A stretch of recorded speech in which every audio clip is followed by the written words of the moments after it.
Okay, everybody, welcome to another episode of the Women Petpreneurs podcast with your host, Mary O'Quenda. So, I put out a call for interesting things that groomers do, and I was literally floored by the stuff that people said, "Hey, this is what I'm doing on the side." I'm like, "Wow, you guys are way more interesting than I am." Okay, Oh, so my guest today is April Beach. Is that correct? yes, it is. All right. My name is April White Beach, and my stage name is LaBaronne. Let's first start off with how did you get involved with Okay. the pet industry? Well, I was actually born into it. My mother's a groomer. She started grooming when I was 6 years old. So I grew up. I cut my teeth on a Oster A5. I grew up right alongside her. I started bathing dogs like everyone else in this when they were 8, 9. As soon as you could be able to help, you were a helper. So I was born into it. Okay. So tell me about your, I don't know what I want to call it. Do I want to call it a side gig? Do I want to call it a hobby? What do you call it? Um, I call it my other persona. It's really Okay. hard after, just like all of you know, when you're in this business, in order to be a female in the female driven industry, you become you kind of create your own persona in order to get where you need to be in business. You have to deal with so many different types of people. You have to be able to really kind of find common ground in order to be good at what you do. So I think that over the course of my career, I just kind of developed. There was like my hard life of my grooming, and then I knew there was another side of me. But I it took me until I was about 42 before I decided that, you know what, this person that's been developing behind the scenes all these years while I was grooming needs to come out because I'm more than just a dog groomer. I think that I love my job. I still have passion for it. I've done it 28 years. I have a brick and mortar salon, and I started in 1998 as a mobile groomer. So I think that was all character development, I think, leading up to where I am right now.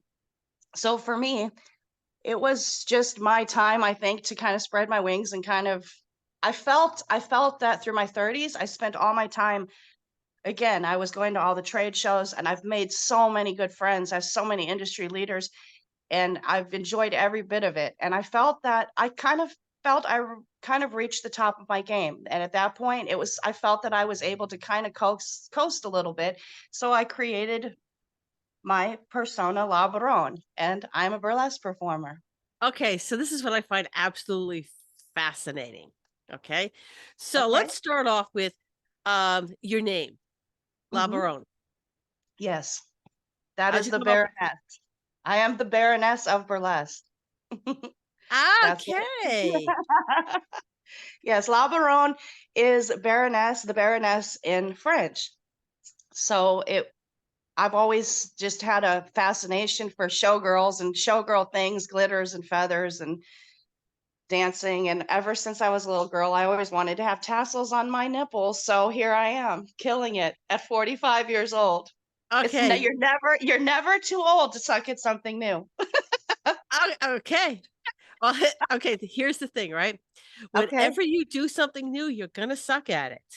absolutely. All right. Yes. So you have to get past the whole I'm going to suck at this till I get good at it. Yes, yes. Okay. Um, so you always wanted to wear tassels on your nipples. I always did. Ever since I was a little girl, it was fascinating to me that you could attach tassels to boobs, and it was just one of those things that stuck. I've been married for 28 years. I got married really young. I was 16 years old when I got married. So I've been married for a long time. I'm 45, so you do the math. I think that's around 28 years. I have a no, 27-year-old daughter. no, we don't do math on this show. Yes, thank God. I don't want to know those numbers. I have a 27-year-old daughter. She's my business partner. She manages the salon for me, and I've gone back mobile. I went back mobile 2 years ago, um, which I think is really interesting. The way that you had the podcast, getting to kind of reach out for that work life balance. That what you're doing, I think, is really important because we do become so immersed. It becomes our entire persona. Yeah. Being a strong independent businesswoman, and especially in the dog grooming industry, I always tell people, if you're good at what you do, there's same blood is running through your veins that runs through mine. Even though we may not be the same on all accounts, if you're good at what you do, you have a special gene that's in you. So every one of the people watching the show can relate, because I know inside of every one of these people, that same thing runs through them. Maybe they don't do burlesque, maybe they do horses, or maybe they do mountain climbing. But it's really important because, it is hard to juggle those things. It's hard to keep a balance, and it's hard to not feel guilty. It's hard to continue to push, you it does. It becomes your personality. Your dog grooming business becomes who you are, and it is hard to break out of that mold sometimes. Yeah, and it really is, because sometimes I Yeah. find myself that, you know what, I love what I'm doing because right now I'm retired from grooming and I'm teaching, but Mhm. there's more to life than teaching, Right. so I have to make sure that I'm doing things that I enjoy doing, because if you don't have something that you enjoy doing, you're just going to get burnt out. Yes, yes, yes, and burnout is a real thing, you know that. Anybody that's been in this, I mean, you burn out different. It's kinda like I tell my daughter and other people, when you're a certain age, there's things in life that you don't understand because you're not meant to. But when the time comes, that's when, like, when you're in your 20s, you kinda have that quarter life breakdown. When you're, in your 40s, you kinda have that midlife thing going on. So during all of those times, you just really have to maintain focus on, again, making sure that you're nurturing every part of you and not just putting everything on the back burner, just to be able to focus on grooming. We want to, we're driven, we're ambitious, we're powerhouse women. We're people that don't know when to say stop for the most part, you Yeah. know? Yeah. And here's the thing. No is a complete sentence. You can say Yes. no to a Yes. lot of things. You could Yes. say no to that Mm. client. You could say no to someone's asking you to do something. Okay. My Yes. brother wanted me to groom his dogs. You know what I told him? No, No. no, ah, no. Um, Hey, friends, family, and neighbors. You're never a good businesswoman until you learn how to say no. exactly. The only time I never said no was to my mother-in-law's dogs, only because I knew I would they would become my dogs. Yes. So I needed them to be like used to the grooming process and not freak out when I throw them in the tub. So I always said yes to my mother-in-law, but Hmm. everybody else, no, no. You know what? You make way more money than I do. You could hire someone else to do your dog. Amen. Amen. Amen. Okay. Yes. So yeah, no is a huge thing. And I've always said you have to know what your passion is. Okay. Yes.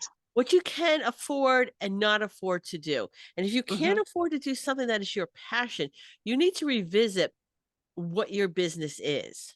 Yes. Yes. Examine your business model. Right. Yeah. If it's not producing the results that you need, you got to go back in there and fine tune it. And Yeah.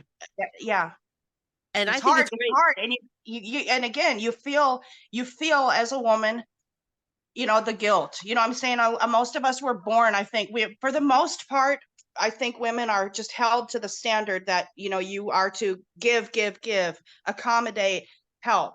It's already in you. So it's a natural thing. Yeah, and you know what? And sometimes it's realizing what you're not good at. Here's the thing, you Hmm. can't be good at everything. You Right. can't. All You right. can't. Right. And in your business, you can't be good at everything, but there's gonna be things you Hmm. excel at, and that's what you Right. should be doing. But the things you're not good at, or more importantly, things you don't want to do. There are lots of things I don't want to do in my business. You want to know one of the best hires I did when I was mobile? I Right. hired my husband to clean my van at the end of the week. Oh my God, that's brilliant. He's a detail person. He, loved to get in there and tell me how disgustingly dirty it was, and and clean all the nooks and crannies, so that over the course of the week, it was just like general cleaning. And at the Mhm. end of the week, he just get really in there. And that was like, and he only wanted $50. Dang, I need I to know, hire right? that man. $50. And then he would take the $50 he just earned and take me out to dinner and a movie. Oh, he's a wonderful man. You better keep him. Yeah, Oh, that's so wonderful.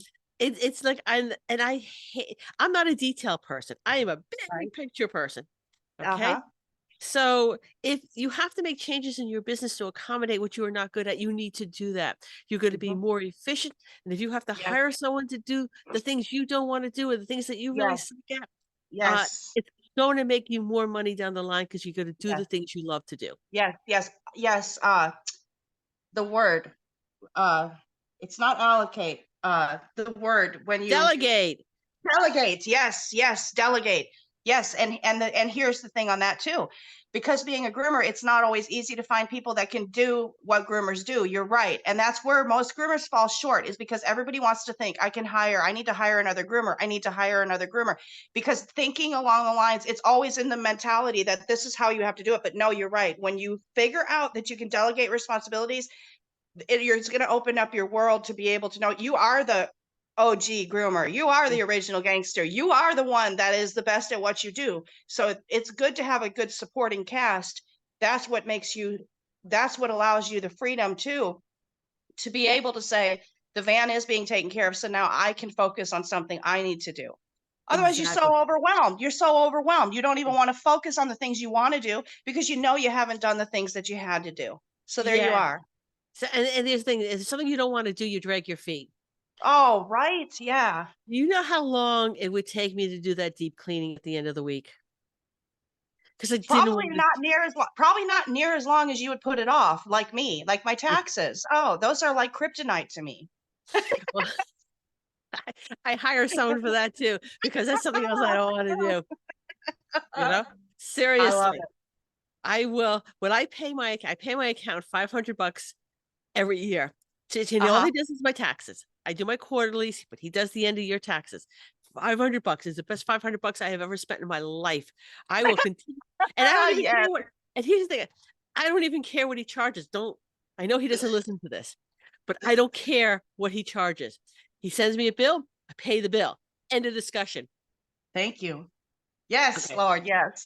so And let the choir sing, right? you let the You choir right. sing. Baby, you right. All right, so let's get back to the whole burlesque Okay. thing. All Sure. right. So the first time you decided to do it, Mhm. walk me through that. What was that? How did that feel? Okay.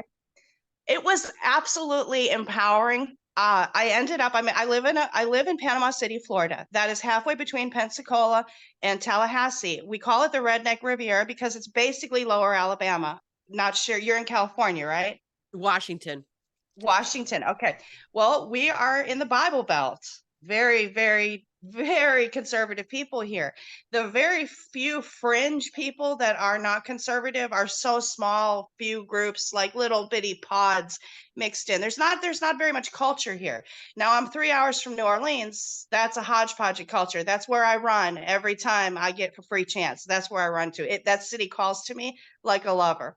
So I realized I can't live there because my roots are too deep here. I always wanted to kind of pursue. There you go again with business. Sometimes you think I want to do something else, but I can't. My roots are too deep. I'm too good at this. It's too late. It's too late to try something new. It's not really too late, but maybe you don't necessarily have to try something new. Maybe you can integrate something new, right?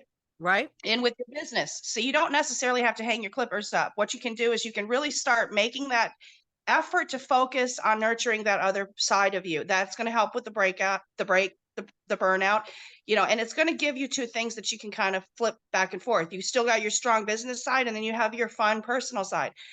So what happened is I made friends with a drag queen. It was about 3 years ago, and I met him. They were doing a Gay the Hathaway bridge, which we have a bridge called the Hathaway Bridge. So everybody, we all gather and we all wave our flags on the bridge. And I met him. His name is Bella Nouveau. And I just was immediately just taken. I mean, it was like once I looked in his eyes and I could see this 6 foot tall man wearing high heeled shoes, carrying a flag up a bridge, and I was in tennis shoes and I was about to pass out, and he still carried that flag, and he did it with such grace and such strength that I said, if you'll just let me carry your bags and if you'll just let me learn from you and watch you, I said it will be the biggest gift I think I could ever have in my life, and he did. He did. I became his sidekick. So for all of his performances he would go to, I studied, and this is important too for groomers. This is going to harken back to my 30s when I started with my certifications through NDGAA, and back when we had the different I can't think of the other one that I did, but the all of the certification groups and stuff like that. When I was in my 30s, I knew in order for me to be able to really say that I have done the best that I can in this industry, I have to make sure that I find the top people and I have to learn from them. So I did. I went to Atlanta. I went everywhere I could. I've made friends with people all over. I mean, I've bucket bitched at dog shows. I've met so many wonderful people. Um, so many, so many people, and I'm friends with all of them now to this day, and our relationship has continued to grow. So I knew once I could find the top people, I sought them out, and I knew I could learn, and you guys were generous enough to let me tag behind and learn. So I did. And I did the same thing with this. This was my second thing to learn. And I knew, being a ball buster like I am, I knew I wasn't going to be just happy running in other people's shows. So I decided I wanted to produce my own show. So I did. So now this September 16th, I've got my first full production show. I've got people coming from Atlanta, New York City, New Jersey, Dallas. It's a big, big show. I'm laying out about $5,000 to get these people here. And this is the first burlesque show that we've had in this town. So I'm going to go back a little bit. So finally, after studying and running with Bella so much, I said, well, I really want to be a burlesque performer. And he said, well, then you should do it. And he's like, but you're going to have character development. You got to develop your character before you can be a performer. And I said, baby, you don't understand. I said, this character has been developed. I said, she just hasn't come out. So I came out of my closet, and there I went, and I got tassels and I stuck them right on my boobs, and I jumped out in front of an entire bar full of people, and I spun those suckers. And when that crowd let loose, I'm telling you, when the house lights go down and the stage lights come up, you are the most powerful person. I mean, it's such a heady experience. It's so intoxicating. And you become like another, you don't even really become, you're not even a human anymore. And so it was like magic to me. It was like a drug. And so I was hooked. I was bitten, and here I am now. Okay. So, what support system have you had within your family? My daughter, right, my business partner, she, of course, and here we go. This is more life. This is some more life stuff.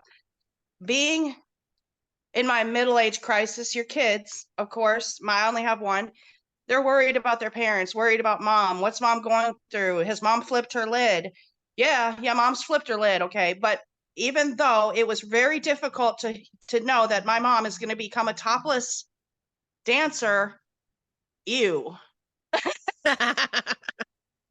There was some rough patches. My husband wasn't exactly thrilled. Nobody's been overly thrilled, but I think once they realized that I really flipped my lid, but I was still okay, they really did come step up to support me. So now I have an excellent support system. Good. They do. My daughter helps cover shifts at work so that I can travel and perform. My husband has been very good to allow me the freedom to do it and the support by taking care of a lot of things at home. He's stepped up. Everyone's really stepped up for me. So it's been Okay. really, yeah. It's really important to have a good support. And if you can Yeah. get it from your family, that's great. Okay. Yes, yes, Uh, but sometimes we don't get the support from the family. correct. And you have to look elsewhere for it. Perfectly said. Yeah. So, and there's always people who will support you. You just have to find the group that you want. So, The community, the gay community, the LGBTQ community here has embraced me. That was in the beginning. Like I said, when my family was like, yeah, this isn't right. I don't like this. This is not cool. They were my original. I mean, and they're a very strong support system for me. But you're exactly right. When you find the people that you should always chase life and not love. If you chase life, love will come to you. So as long as you keep your focus and keep pushing forward and examine your motives, I think that it will all fall in place. You kind of go one step at a time, and then one day you turn around and you look and you think, I did it. I'm on my way, and I'm proud. Good. I'm so happy to hear that. And Thank here's you. the thing, you know what? Everyone's gonna have something different that they like. Like for me, no, my boobs are staying in my shirt. Okay. There will be no tassels on me. We could modify you. No. And you know what? And that's okay because it's not my That's thing. wonderful. It's not my thing. I will do my thing. You should do Right. your thing. And we should Yep. all embrace and acknowledge that we don't all have to. Can you imagine if everybody was exactly like me? How boring things would be? You are not a boring. You are not But if boring. everybody was like me, we They're never need That's right. Diversity. diversity. We need to see other people enjoying themselves. And if they're Yeah, not harming anybody, then what's the problem? And there's no by problem. harming, I don't mean you got your feelings hurt. That's Right. not that's not No, harm. no, that's not. Okay. I have a very good friend. Her name is Terry Jones, and she taught me something a long time ago. She said, offense is subjective. And that was always something that has stuck with me. Those were very wise words. Offense is subjective a Yes. lot of times, you know? So tell me, all right. So I saw on your Facebook profile you have a picture of you as a Uh-huh. nun. Ah, that was my birthday party the other night. One of my many costumes. All right, so you have costumes. So let's talk about some of the expense that Sure. goes into this because Oh, okay. sometimes hobbies can be well, especially if they're not exactly generating income. Oh my God, let's not even. Oh Lord, you want to see my profit and loss sheet? Listen to me, girl. The only way to end up being a millionaire as a showgirl is to start out by being a billionaire, like showing dogs. Okay, so your grooming subsidizes your hobby, Yes, it does. which is the way it really should be.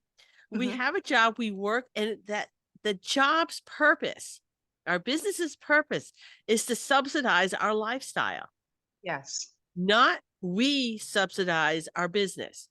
Hmm. And I think that's also a shift switch that people have to make. Right. Yes. Yes. So tell me, what goes into being a burlesque dancer? Well, what I have to do, again, I have my persona. I have a very classic look. I'm very much a pinup. I've always kind of had that style about me. I'm not really Marilyn Monroe, but I'm Marilyn Monroe-esque. So of course I always have blonde hair. I probably won't ever change that, although I'm kind of half bald at the crown of my head from pinning my wigs on. So yeah, I spend a ton of money on wigs. I style my wigs. I buy all of these expensive Swarovski crystals that come in, and I spend hours and hours and hours bedazzling costumes. For instance, I have one skirt over here that I'm working on for my show September 16th. It has over 50 yards of fabric. I've spent over 30 hours making this bustle for a 3-minute performance. So it is definitely a labor of love. Feathers are expensive. I order feathers by, I mean, I think that my neighbors think that I'm absolutely insane because I know they wonder. And here's something that always really cracks me up. And any groomer can tell you this. You know when everyone thinks, and you know you've heard it. Oh, so do you make any money doing that? I'd rather give you a couple bucks to groom my dog than pay someone else to do it. Again, that's where the word no comes. Then yeah. So I think my neighbors are definitely perplexed at this point because they're like, she comes in at these really weird, odd hours and she's building a 10-foot tall bird cage out of PVC pipe in her backyard. What in the hell is wrong with these people? Are they really dog? So yes, again, that was a prop I made, and I have it. I'll be working on that.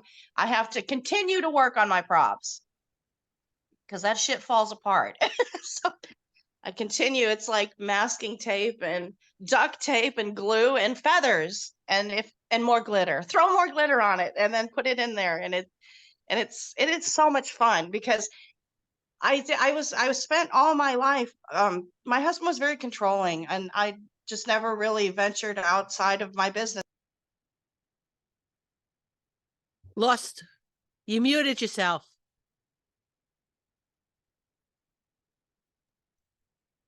Try it again. There we go. So Okay. yeah, my husband was very controlling. So I didn't really get to let that side of me come out. I mean, I've always had that look about me, because people always kind of thought I looked a little bit different because people would ask me questions, because I have a different look. So I kind of stuck out always, but I was never able to really let that side of me show. So like I said, when I finally, because I've made costumes, I've had costumes, I've worked on this my entire life. I just never had a stage to present them on. So now I do. Now is my time. Now is my time, and I love to take the stage, and I love to amaze people when they see, like, oh my God, that's like, for my first act I did was the bird cage, and to me the bird cage symbolized, the life that I had. I was basically a bird in a gilt cage. So I created a gilt cage, and in my number, I was inside the cage dancing, and I have my silhouette because I had a sheet over me so you could see the silhouette of me dancing. And then I busted out of the cage, and I had these huge wings that I spread, and it was just so it just really it was it was so empowering for me. I had a great time. And at the same time, I get to meet people like me, you, and anyone else that says, I really want to do this in life, but I don't know how to start. I don't know where to start. I don't even know if I can. Maybe I'm too old. Maybe it's not a good idea. Maybe I should just forget about it. No, no, you shouldn't. No, you shouldn't. You should chase your dreams. That's what makes life worth living. You never know how long you're here. Enjoy it. And like you said, if you're not hurting anybody, enjoy your life. Yep. So I think you are such an amazing person, I think you're very and kind. met Thank you. props for you for doing this. How you were 42 then when you started doing this, correct? Yeah. So Yes. 42. Yes. And Yes, you're and listen, and I did, and here's another thing, ladies, do it fat, okay? Do it fat. Oh, I want to do that, but I need to lose weight. I want to do that, but I should probably, no, you don't. No, do it fat, okay? Do it fat. I was 240 pounds when I set out on stage, and I'm 5'2". All right? Burlesque has something for everybody. If you like it, if you're into it, if you want to see it, there's probably somebody out there that has it or does it. So in that community, I've been welcomed, I think, with open arms, the same way that I was within the grooming community. I think it's the same kind of blood that runs through. It's that strong woman gene. And again, like you said, when you find those people, they're going to embrace you. They're going to see your qualities, your attributes, and they're going to appreciate them. They're not going to judge you. They're going to uplift you. And that has helped me get where I am. yeah, they're going to help you. Mhm. Okay. Help you to go from being sucking at something new Yep. to being fabulous. Yes. Yes. And embracing you, just like when I stepped into the ring, I the first time I did a grooming competition, I stepped in next to open competitors. And that was my first competition, but that was the only space left. So they put me in with open in Atlanta. And all of them looked at me. Anne Francis was so good to me. She was right next to me. And her love and support, knowing that, like, there was none of that. There was none of that. What are you doing here? You're not on our level. It was like I walked in among friends. And that was the feeling. That was how the grooming industry embraced me. Like I said, when I ran out there to get my nose and everything, and say, hey, can I watch, Victor Rosario, like, so many people, that I had, and I'm crying right now because that helped me in my 30s to be able to be whole, you know, good friends and support system. Okay. So, do you have any words of wisdom? You've had a lot of words of wisdom, but does anything stand out that if you had to say like one or two sentences to somebody that could possibly change their life, what would that be? Oh man, I would say nothing is too big. Anything is within reason. If you're ever too scared to start, if you're ever don't know where, look at the big picture. Everything comes together in little pieces. The best thing you can do is look at the big picture and then break it down. You break it down the same way it was built. That's going to teach you how to do anything you need to do. Find mentors, find people that share your vision, and find That's what you need, just what you said. You look for your support system, and you're gonna look at whatever challenge you're facing. It doesn't matter if it's health. Like I said, maybe you're overweight, maybe you're thinking, "I don't think I can get back." I had horrible sciatica. I could barely walk to the back of the grocery store, and now, I mean, over 2 to 3 years, I mean, I'm never gonna be a skinny mini. I'm a bulldog, baby. I was never born to be a borzoi. I'm a bulldog through and through. I'm not built for speed, I'm built for power. So Okay. so so anything you wanna do, anybody in their any age, wherever you are in your age, and I think towards groomers, because again, this is a groomer podcast. You're already made for it, you're already built for it. So all you gotta do is get that focus and then just start breaking it down piece by piece, and don't let anybody stop you until you get where you're going, unless you wanna stop. It's okay to stop too. It's okay to stop and say, "I thought I wanted to do this and I don't." It's okay to say no, but always chase your dreams and give it your best. Don't be Okay. discouraged. Yeah.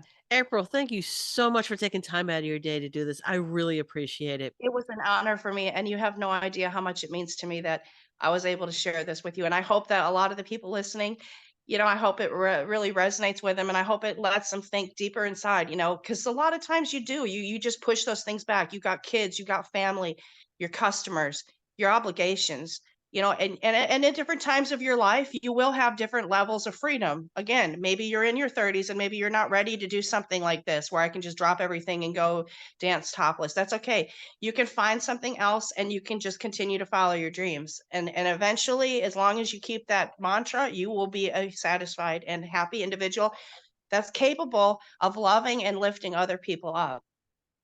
Yeah. And so everybody join me next week when I interview another amazing person in the pet industry. I cannot wait to see it. Thank you so much.